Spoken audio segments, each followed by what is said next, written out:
புலி பட ரிலீஸ்ல பிரச்சனை. கழட்டி விட்ட விஜய்.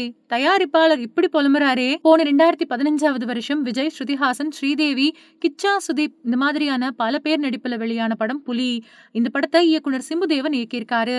படத்த விஜயோட நீண்ட நாள் PROவா பணியாற்றின PT செல்வகுமார் தயாரிச்சிருக்காரு.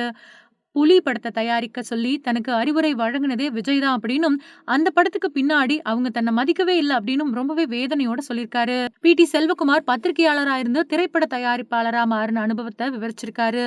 விஜயோட புலி படத்த தயாரிக்க எனக்கு வாய்ப்பு கிடைச்சது. சிம்புதேவன் டைரக்ட் பண்றாருன்னு விஜய் தான் என்கிட்ட சொன்னாரு. ஃபர்ஸ்ட் அந்த படத்துக்கு பின்னாடி PRO வேலைய செய்யறேன் அப்படின்னு நினைச்சுக்கிட்டேன். ஆனா படம் தயாரிக்க சொல்ல தான் விஜய் என்ன கூப்பிட்டதாவும் சொன்னாரு. நான் படத்த தயாரிக்கிறப்போ வில்லி கதாபாத்திரத்துல சோபனாவ நடிக்க வைக்க யோசனை பண்ணிக்கிட்டு இருந்தேன். ஆனா, அந்த கதாபாத்திரத்துக்கு நடிகை ஸ்ரீதேவிய நடிக்க வைக்கலாம் அப்படின்னு சொன்னேன். புலி படத்துல ஸ்ரீதேவிய நடிக்க வச்சத பத்தி அவரு சொல்லும்போது, ஸ்ரீதேவி அவங்களோட தீவிர ரசிகன் நான். 16 வயசுலயே அவங்களோட படத்த 15 தடவ பார்த்திருக்கேன். அவங்களோட அழக பத்தி சொன்னதும், அவங்க அப்படியே மெல்ட் ஆயிட்டாங்க.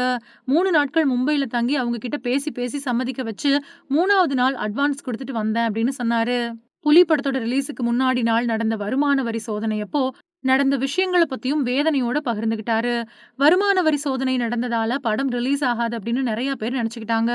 அப்படி செய்தியெல்லாம் கூட வெளியாச்சு. விசாரணை முடிஞ்சு வெளிய வந்ததும் என்னோட படம் ரிலீஸ் இல்லன்னு சொல்ல யாருக்கு உரிமை இருக்குன்னு கேட்டேன்.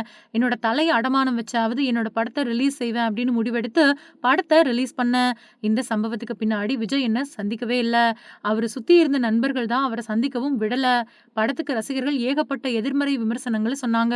வேற யாராவதா இருந்திருந்தா இறந்திருப்பாங்க. ஆனா நான் ரொம்பவுமே தைரியத்தோட அதுலருந்து மீண்டு வந்திருக்கேன் அப்படின்னு சொல்லியிருக்காரு.